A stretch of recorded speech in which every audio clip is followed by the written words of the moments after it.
अपने अपने फील्ड के 3 कमाल के स्मार्टफोन्स जो कि कैमरा किंग माने जाते हैं, Samsung Galaxy S25 ultra, iPhone 16 pro max और वीवो का X200 प्रो, तीनों ही बहुत ही पावरफुल फ्लैगशिप स्मार्टफोन्स है। जैसे कि एंड्रॉइड के अंदर सैमसंग S25 अल्ट्रा में हमें स्नैपड्रैगन 8 एलीट मिल रहा है, तो जहां पर वीवो के X200 प्रो में हमें मिल रहा है डायमेंसिटी 9400। इनका ISP भी आपको काफ़ी मजबूत देखने को मिलेगा। जहां पर आईफोन 16 प्रो मैक्स में हमें मिलता है एप्पल का A18 प्रो, अभी तक का एप्पल में सबसे पावरफुल फ्लैगशिप चिपसेट है। इसका भी जो ISP है वो आपको काफ़ी कमाल का मिलता है और तीनों ही अपने अपने फील्ड के अंदर अगर सिर्फ कैमरे की बात करते हैं तो बहुत कमाल का काम कर रहे हैं। तो मैंने सोचा क्यों ना हम तीनों को कंपेयर करते हैं, आज पॉइंट्स देंगे और आपको एंड में बताएंगे कि तीनों में से कौन सा फ़ोन सबसे बेस्ट कैमरा यहाँ पर प्रोड्यूस कर रहा है। लेकिन याद रहे दोस्तों, हम जब भी फ़ोटोज़ लेते हैं ना तो हमारे लेने में और आपके लेने में थोड़े फ़र्क हो सकते हैं। फॉर एग्जांपल, अगर कुछ फ़ोटोज़ हमने क्लिक किया तो वो हमें देखने को अच्छा लग रहा होगा, एक में ऐसा लग रहा होगा कि वीवो अच्छा है, एक में लग रहा होगा सैमसंग अच्छा है, लेकिन आप में ऑपोजिट भी हो सकता है। तो ये हमारे वीडियो से एकदम से भी कंक्लूजन नहीं निकालना कि हाँ भाई टेक्नोलॉजी ने जो बोला है वो सही है, वो गलत भी हो सकता है, ठीक है ना। तो डिपेंड करता है, फोटोज ना डिपेंड करते हैं। फिर भी हम गूगल ड्राइव पर नीचे डिस्क्रिप्शन में लिंक डाल देंगे, तो आप अपने हिसाब से वहाँ पर जाके चेकआउट कर लेना। सबसे पहले दोस्तों बात करते हैं स्पेक्स की। देखिए आईफोन 16 प्रो मैक्स के अगर कैमरे की बात करते हैं तो आपको 48 मेगापिक्सल प्राइमरी सेंसर है, ये फ्यूजन सेंसर है, जहाँ पर 12 मेगापिक्सल का आपको एक पेरिस्कोप सेंसर भी मिलता है और एक 48 मेगापिक्सल का अल्ट्रावाइड सेंसर भी दिया गया है। फोटो के अंदर मैक्सिमम 25 टाइम्स जूम कर सकते हैं और वीडियो में आप 15 टाइम्स जूम कर सकते हैं। सैमसंग गैलेक्सी S25 अल्ट्रा की बात करें तो 200 मेगापिक्सल का आपको प्राइमरी सेंसर दिया गया है और यहाँ पर आपको ऑब्वियसली OIS मिलेगा, प्लस 50 मेगापिक्सल का 5 टाइम्स आपको पेरिस्कोप है, फिर 50 का आपको एक अल्ट्रावाइड जिसमें मैक्रो भी दिया गया है और एक 10 मेगापिक्सल का आपको 3 टाइम्स टेलीफोटो सेंसर मिलता है। तो काफ़ी प्रॉमिसिंग लग रहा है ऑन पेपर्स और इसमें मैक्स 8K 30 FPS पे आप वीडियो शूट कर सकते हैं। बाकी 12 मेगापिक्सल की सेल्फी और 4K 60 FPS आपको यहाँ पर मिलता है। Vivo X200 Pro की बात करें तो यहाँ पर 50 का primary sensor with OIS LYT818 वाला सेंसर है, फिर 50 का आपको एक अल्ट्रा वाइड एंगल यहाँ पर देखने को मिलता है और उसके बाद 200 मेगापिक्सल का 200 मेगापिक्सल का आपको एक टेलीफोटो पेरिस्कोप सेंसर मिलता है, इसमें भी आपको OIS मिलता है और यहाँ पर भी मैक्स रियर में आप 8K 30 FPS पे वीडियो शूट कर सकते हैं। और सेल्फी की बात करें तो 32 मेगापिक्सल की सेल्फी है और 4K 60 FPS पे आप यहाँ पर वीडियोस निकाल सकते हैं। तो ऑन पेपर्स अगर आप देखोगे तो तीनों की कैमरास काफी प्रॉमिसिंग है। अब यहाँ पर शुरू करें उससे पहले आपको बता दूं, हमने मोर देन 20 डिफरेंट कैटेगरीज में से इन फोटोज को जज किए हैं तीनों फोन्स के अंदर। हमारे लिए बहुत डिफिकल्ट था, हमारी टीम ने यहाँ पर काफी मेहनत करी, सारा क्रेडिट उनको जाता है। बहुत डिसीजन लिए बैठ के फाइनल, हाँ ऐसा है वैसा है, फिर पॉइंट्स दिए, फिर चेंजेस भी हुए काफी, फिर उसके बाद यहाँ पर हमने फाइनली ये लिस्ट पर सेट की है कि हाँ ऐसा ही हो सकता है। अब यहाँ पर सबसे पहले फोटो को उठाते हैं, ये है नॉर्मल ह्यूमन पोर्ट्रेट, जहां पर अगर आप देखोगे तो तीनों में आपको काफी अच्छे फोटोज देखने को मिल रहे हैं, जिसमें कोई शक नहीं है। बट एक चीज यहां पर मुझे जो ठीक नहीं लगी वो था Vivo X200 Pro के फेस के ऊपर अगर आप गौर करते हैं तो थोड़ा सा ओवर एक्सपोज हो जाता है, जो कि नहीं होना चाहिए। मतलब थोड़ा सा स्लाइट एक साइड से कभी ब्राइट होता है, कभी ये साइड से ब्राइट होता है, जो कि एक्चुअली में जो फोटो की एसेंस है उसको थोड़ा सा कम कर देता है। अनलेस एंड अनटिल अगर आप उसको आईफोन 16 प्रो मैक्स और S25 अल्ट्रा से कंपेयर नहीं करेंगे तो आपको सेपरेटली देखेंगे तो अच्छा लगेगा, लेकिन जैसे ये दोनों फोटो सामने आ जाते हैं तो लगता है कि इन दोनों ने उसको बहुत अच्छे से बैलेंस्ड किया है कंपेयर टू Vivo के X200 Pro के। और ये पहला ही फोटो देखकर हम बहुत ज्यादा सरप्राइज्ड हो गए थे कि ऐसे कैसे हो सकता है। फिर हमने थोड़ा सा पोर्ट्रेट जूम भी ट्राई किया, जो आप यहाँ पर देख सकते हो, और उसमें भी वही सेम चीज थी जो आप क्लियरली देख सकते हैं। अगर आपको नहीं समझ रहा है वीडियो के अंदर डिस्प्ले में आपके, तो आपको गूगल ड्राइव की लिंक डिस्क्रिप्शन में दिया हो, आप वहां पर जाके रॉ में अपने हिसाब से कंपेयर कर सकते हैं। बट स्टिल यहाँ पर दोस्तों ये सब होने के बाद भी मैं डेफिनेटली Vivo को भी पॉइंट्स देना चाहूंगा। तीनों ही फोटोज मुझे यहाँ पर काफी अच्छे लगे, अनलेस एंड अनटिल अगर आप Vivo को उनसे कंपेयर नहीं करते। उसके अलावा अगर आप सेपरेटली फोटो देखेंगे तो डेफिनेटली Vivo की भी फोटोज बहुत ज्यादा अच्छे निकल कर आए। सनलाइट की बात करें कि किसने सन को अच्छे से कैप्चर किया है, तो यहाँ पर डेफिनेटली मैं कहूंगा सैमसंग बेस्ट था, क्योंकि उसने प्रॉपर सन को जो वो कैप्चर किया था। आईफोन कंप्लीटली सन का शेप ही चेंज कर दिया था, फ्लैर्स लग रहे थे, कैमरे के ऊपर आ रहे थे, तो वो थोड़ा अलग हो गया था। और Vivo ने भी यहाँ पर ठीक निकाला था, लेकिन स्टिल यहाँ पर मैं अगर देखा जाए तो सैमसंग में बेस्ट कहूंगा और Vivo भी यहाँ पर अच्छा कहूंगा। तो इस मामले में मैं इन दोनों को जरूर पॉइंट दूंगा। नॉर्मल स्काई अगर आप देखते हैं, नॉर्मल पिक्चर की बात करें तो किसने अच्छा यहाँ पर फोटो कैप्चर किया है, तो मुझे यहाँ पर तीनों ही अच्छे लगे थे, लेकिन इसमें आईफोन जो है वो थोड़ा सा यहाँ पर नेचुरल रहता है और फोटो के एसेंस को बनाए रखता है, ओवर एक्सपोज नहीं करता है, ज्यादा ब्लूइश नहीं होता है। लेकिन यहाँ पर मुझे तीनों ही अच्छे लगे, इसलिए मैं तीनों को पॉइंट्स देना चाहूंगा। और अगर नॉर्मल जूम की बात करें तो इसमें भी मुझे तीनों के फोटोज काफी अच्छे लगे। मैं आपको अलग अलग तरीके की भी फोटोज दिखा रहा हूँ, आप देख सकते हैं यहाँ पर तीनों अपने अपनी जगहों पर काफी अच्छे से काम किए हैं। ये डिपेंड करता है, वैसे तीनों में हमने 25 टाइम्स भी कंपेयर करके देखा, क्योंकि मैक्स आईफोन में उतना ही चाहता है। फिर हमने आगे चल के उसके अंदर वीवो और सैमसंग में 100 टाइम्स भी करके देखा, तो उसमें भी आप यहाँ पर देख सकते हैं कि आप कमेंट में बताइए कि आपको यहाँ पर क्या लगता है। बट हमने जब जूम करके तीनों में फोटोज निकाले डे के अंदर, तो तीनों ही हमें काफी प्रॉमिसिंग लगे थे। स्लो मोशन भी आपको दिखाता हूँ, तीनों में आपको अच्छे खासे स्लो मोशन वीडियोस मिलते हैं और इनके क्या रेजोल्यूशन है, कितना स्लो मोशन होता है, मैं स्क्रीन पर ही आपको दिखा रहा हूँ, आप देख सकते हैं। और तीनों में अगर आपको स्लो मोशन वीडियोस निकालने वो आप आराम से निकाल सकते हो। क्वालिटी तीनों में हमने यहाँ पर अच्छी देखी थी। अल्ट्रा वाइड फोटोज भी यहाँ पर तीनों के अच्छे हैं। तीनों में यहाँ पर जो मतलब जो कंट्रोल्ड है, लाइट का जो कंट्रोल है वो बहुत अच्छा है, कोई प्रॉब्लम नहीं है यहाँ पर। अल्ट्रा वाइड के अंदर नॉर्मल से अल्ट्रा वाइड में भी अगर आप स्विच करते हैं तो कोई इशू नहीं होता है। और मैं आपको सिर्फ अल्ट्रा वाइड ही दिखा रहा हूँ, मुझे तीनों में यहाँ पर ज्यादा कोई खास कंप्लेंट्स देखने को नहीं मिले थे। अच्छा, कलर्स की बात करते हैं कि नॉर्मल अगर फोटो क्लिक करते तो कलर में यहाँ पर क्या सीन है। अगर रियर कैमरे से तीनों की बात करते तो देखिए यहाँ पर मुझे इस वाले फोटोज में, अगर ये एप्पल को देखते हैं तो आईफोन और सैमसंग ने कलर को कंट्रोल किया है। अगर आप बैकग्राउंड में भी देखते हैं, फोरग्राउंड के अलावा काफी अच्छे से कंट्रोल किया गया है। फिर से यहाँ पर वीवो का वही सीन था, अपार्ट फ्रॉम ह्यूमन के, वो फोटोज को थोड़े से ब्राइट कर देता है। तो वो एक्चुअली में अगर आप दोनों फोन्स को साइड हटा देते हैं, आईफोन और सैमसंग को, तो अच्छा लगेगा। लेकिन जैसे वो दोनों आ जाते हैं, फिर आप अगर गौर से देखेंगे, थोड़ा ध्यान से देखेंगे, आपको लगेगा कि हाँ आईफोन सबसे बेटर है, सैमसंग ने भी अच्छा काम किया, लेकिन वीवो समवॉट उसको ज्यादा ब्राइट कर देता है। और हमने एक जगह पे नहीं, अलग अलग कलर्स के साथ में यहाँ पर फोटोज लिया था, और हम दूसरी जगह पर भी यही सेम चीज नोटिस किए थे। इसीलिए पॉइंट्स मेरा आईफोन और सैमसंग को ही जाएगा, जहां पर मुझे लगता है कि वीवो X28 Pro के जब भी पोर्ट्रेट्स लेते हैं, नॉर्मल हो या ह्यूमन हो, उसमें कलर को या जो ब्राइटनेस ओवर बूस्ट करता है उसको थोड़ा सा फिक्स करना चाहिए। सेल्फी पोर्ट्रेट की यहां पर बात करें तो मुझे वीवो और आईफोन यहां पर बेटर लगे। हाउएवर सैमसंग भी काफी अच्छा है। मैं सैमसंग को इसलिए पॉइंट नहीं दूंगा क्योंकि सैमसंग ने जो शर्ट का कलर है वो कंप्लीटली चेंज कर दिया है। आप जो एक्चुअल शर्ट का कलर देख रहे हैं वो आपको आईफोन में और वीवो में दिखाई दे रहा है, वो दोनों में सही है।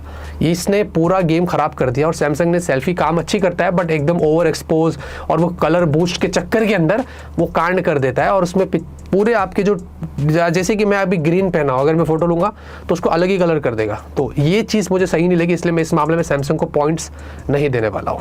अगर अगेंस्ट सनलाइट की बात करें, सेल्फी पोर्ट्रेट, अगर आप सनलाइट के थोड़ा अगेंस्ट ऑपोजिट चले जाते हैं तो किसने अच्छे से यहाँ पर काम किया है। तो पहले तो देखिए जो फेस के जो कलर टोन है वो प्रॉपर मेंटेन किया है तीनों ने ही। लेकिन यहाँ पर वीवो देखेंगे ना तो थोड़ा सा वार्म साइड पर हो जाता है, ऐसा ऑरेंजिश लगता है। और जहां पर सैमसंग देखेंगे तो उसने दोबारा फिर से जो शर्ट का कलर है उसने चेंज कर दिया था। तो इस मामले में मुझे ये दोनों फोन्स जो है सेल्फी पोर्ट्रेट में अगेंस्ट सनलाइट जो है वो इतने बेटर नहीं लगे कंपेयर टू आईफोन के। आईफोन ने सब कुछ मेंटेन किया है, टी शर्ट का कलर भी मेंटेन किया है, साथ में फेस के जो टोन होता है उसको भी मेंटेन किया है। मतलब नेचुरलिटी यहाँ पर क्लियरली इस वाले फोटो में दिखाई दे रही है। तो यहाँ पर डेफिनेटली एक पॉइंट जो है वो आईफोन को बनता ही है। रियर वीडियो देखते हैं डे में तो तीनों की यहाँ पर वीडियो क्वालिटी बहुत अच्छी है, ज़्यादा फ्लिकरिंग नहीं है। कलर मतलब लाइट को, सनलाइट को भी अगर आप देखोगे तीनों में आपको दिखा रहा हूँ, बहुत अच्छे से कंट्रोल किया है, कैप्चर किया है, तो बहुत सही लगा। और जैसे आप पूरा शिफ्ट होते हैं ना कैमरे को लेकर ऐसे ऐसे भी, तो वो लाइट को भी ना बराबर एडजस्ट करता है। ऐसा नहीं कि कहीं कम हो जाता है कभी ज़्यादा हो जाता है, वो 8-10 हज़ार रुपये वाले फ़ोन में होता है, ये फ्लैगशिप्स में नहीं होता है। तो ये तीनों चीज़ों ने बहुत अच्छे से यहाँ पर मेंटेन किया है। और सेल्फी वीडियो देखते हैं दिन में तो यहाँ पर भी मुझे तीनों बहुत अच्छे लगे। बस आईफोन ज़्यादा नेचुरल लगा था क्योंकि एप्पल वो मेंटेन रखता है और यही चीज़ ज़्यादा लोगों को पसंद आती है। नाइट की बात करें तो भाई देखिए, नॉर्मल पहले अगर फ्लैर्स को देख लेते हैं तो यहाँ पर अगर आप देखोगे साफ साफ वीवो और सैमसंग बहुत अच्छे यहाँ पर फोटोज निकाले। और एक चीज़ जो आईफोन में गड़बड़ी हो जाती है, कुछ कुछ सिनारियोस में फ्लैर्स बहुत ख़राब कर देता है, वो आप इस फोटो में देख सकते हैं। मतलब ऐसा लग रहा है कोई एंजल है जो फोटो में आ चुका है ऊपर कॉर्नर में से, ये चीज़ मुझे यहाँ पर ठीक नहीं लगी। और नाइट में नॉर्मल जूम की बात करें तो जूम फोटोज़ भी मुझे ज़्यादातर खास अगर देखेंगे तो सैमसंग और वीवो का अच्छा लगा, क्योंकि आईफोन में थोड़ा घोस्टिंग हो जाता है, आप काफ़ी सारे डॉट्स देख सकते हैं अननेसेसरीली, जो कि मुझे यहाँ पर ठीक नहीं लगा। तो सैमसंग और वीवो ने नाइट में इस मामले में काफ़ी अच्छा काम किए थे।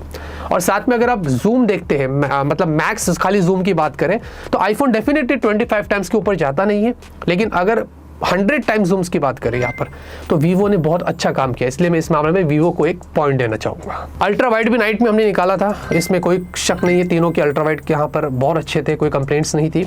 और हमने फिर एक और जूम फोटो निकाला अलग से, सिर्फ वो टेस्ट करने के लिए कि जो टेक्स्ट लिखा हुआ रहता है दूर, वो कौन अच्छे से रीड कर सकता है। तो यहाँ पर आईफोन और वीवो ये दोनों ने बहुत अच्छे से रीड किया, सैमसंग मार खा गया।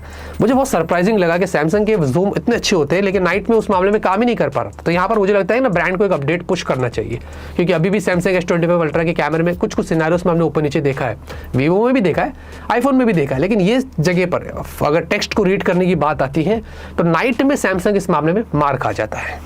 नाइट रियर वीडियो अगर आप देखते हैं तो तीनों ही यहाँ पर काफ़ी अच्छे हैं। मुझे थोड़ा डिफरेंशिएट करना डिफिकल्ट हो रहा था क्योंकि तीनों ने यहाँ पर बहुत अच्छा काम किया है। नाइट में तीनों के अंदर स्टेबलाइजेशन बहुत अच्छी थी, इनफैक्ट कुछ जगह पर फ्लैश के अंदर ऊपर नीचे था, लेकिन यहाँ पर जेन्युइनली अगर मैं कहूँ तो तीनों ही जो है वो वीडियो क्वालिटी नाइट में बहुत ही अच्छे निकल कर आए थे। सेल्फी पोर्ट्रेट अगर आप देखते हैं नाइट के अंदर तो तीनों बहुत अच्छे हैं, तीनों के अंदर एज डिटेक्शन हो, लाइट हो, स्किन टोन हो, वो बहुत अच्छे से मेंटेन किया गया। ये हमने अच्छी लाइटनिंग कंडीशन में लिया था।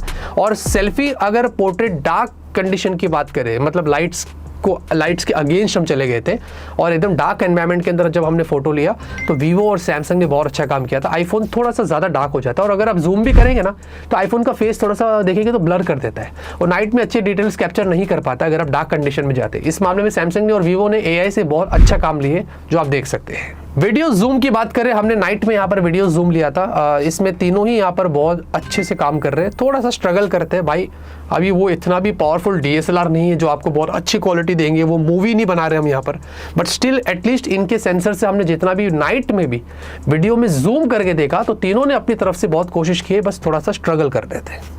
नाइट पोर्ट्रेट नॉर्मल अगर आप देखते हैं, मैं ह्यूमन की बात कर रहा हूँ, तो यहाँ पर ये सेम जगह पर हमने ये फोटो निकाला था। एप्पल के अंदर थोड़े फ्लैश के जैसे कि मैंने बताया ना इश्यूज रहते तो वो यहाँ पर क्लियर विजिबल है, जहाँ पर वीवो और सैमसंग ने बहुत अच्छा काम किया। मैक्स जूम पोर्ट्रेट देखते हैं नाइट के, तो ये हमने जूम करके देखा और तीनों बहुत अच्छे थे। आईफोन थोड़ा सा नेचुरल रहता है और यहाँ पर क्लैरिटी तीनों की हमें बहुत अच्छी लगी थी। और नाइट वीडियो सेल्फी देखते हैं तो तीनों ही यहाँ पर अच्छे थे, बट तीनों में से अच्छा मुझे सैमसंग लगा। I don't know why night में मुझे सैमसंग की वीडियोस रियर और सेल्फी में ज़्यादा पसंद आती, क्योंकि वीवो थोड़ा सा फ्लिकर हो रहा था, आईफोन थोड़ा ज़्यादा वार्म साइड पर चला गया था। तो ये चीज़ हमने नाइट में यहाँ पर नोटिस किया था। अब फाइनली दोस्तों बात करेंगे कि तीनों में से किसने अच्छे फोटोज़ निकाले हैं ओवरऑल, और 2025 का हमारी टेस्टिंग में one of the best camera smartphone कौन सा है। अभी तो Xiaomi 15 अल्ट्रा भी आ गया है, उससे भी कंपैरिजन हो गया आगे, लेकिन अब एट प्रेजेंट हमारे पास ये 3 फ़ोन्स हैं। तो इसमें मैं आपको बताने वाला हूँ सारे पॉइंट्स को काउंट करके। लेकिन उससे पहले दोस्तों एक चीज़ मैं क्लियर कर देता हूँ कि मुझे तीनों की स्पेशलिटी बतानी पड़ेगी आपको। आईफोन आप देखिए कि जितने भी फोटोज़ आपने देखा है थ्रू आउट द टाइम इसने अपनी नेचुरलिटी को मेंटेन किया है। वो जो एसेंस है ना वो एप्पल में रहता है। फोटोज़ थोड़े से वार्म रहते हैं, लेकिन उसने जो शर्ट के जो कलर होते हैं, जो स्किन टोन होता है, ये सब कुछ बहुत अच्छे से बैलेंस्ड किया था। तो आईफोन इसके लिए जाना जाता है। सैमसंग जो है ना वो फोटो को विविड करता है और उसकी शार्पनेस बहुत अच्छी है और जूम फोटोज़ भी काफ़ी अच्छे। तो सैमसंग की ये खासियत है, कहीं ना कहीं ओवर शार्पनिंग कर लेता है, ओवर सैचुरेटेड कर लेता है और कभी कभी कलर चेंज कर देता है, ये एक कमी है। लेकिन ओवरऑल मुझे सैमसंग की ये खासियत लगती है। और वीवो की अगर बात करें तो नाइट में वीवो बहुत अच्छे फोटोज़ निकालता है और ख़ास करके डे में जो वीडियो होता है वीवो बहुत अच्छा काम कर रहा है। हमने स्पेसिफिकली जब हमारे बार्सिलोना का टूर हुआ था तो वीवो का फ़ोन ही साथ में लेके गए थे और हमारा वो बेस्ट डिसीजन था, क्योंकि जितनी भी टेक न्यूज़ हमने डाली थी उसी से डाली, तो लोगों ने कमेंट भी बहुत अच्छे किए थे। तो ये अपनी अपनी कमियां और खूबियां हैं इन तीनों फ़ोन्स की, जो मैंने यहाँ पर क्लियर कर दिया।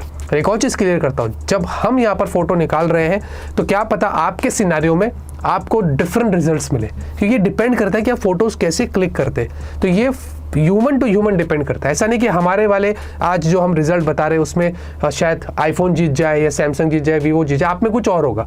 तो आप इसको यहाँ पर ध्यान में रख के आपको समझना है कि ह्यूमन टू ह्यूमन यहाँ पर डिपेंड करता है। अब यहाँ पर सबसे लास्ट नंबर 3 पर यहाँ पर कौन सा फ़ोन आया है आपने गेस कर ही लिया रहेगा, वो है आईफोन 16 प्रो मैक्स, जिसको हमने पूरा जब पॉइंट्स काउंट किया तो टोटल 19 पॉइंट्स हो जाते हैं। सेकंड नंबर पर ड्रम रोल्स, कौन आ रहा है, कौन आ रहा है?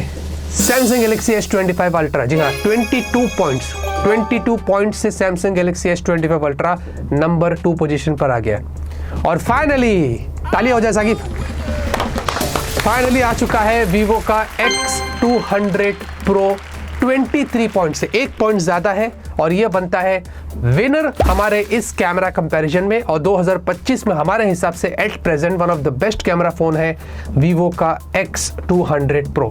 अनलेस एंड अनटिल जब Xiaomi 15 Ultra हमारे पास आएगा हम उससे सेपरेटली इसको कंपेयर करेंगे। आप बाकी दो को नहीं करेंगे, सिर्फ Vivo को और Xiaomi को कंपेयर करके देखेंगे कि उनमें से फिर वो जो किताब जो Vivo को मिला है वो Xiaomi तक जाता है या नहीं जाता है।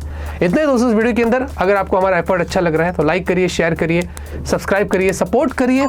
इस वीडियो को शेयर भी कर लेना जितना हो सके। तब तक के लिए ऑलवेज कीप स्माइलिंग।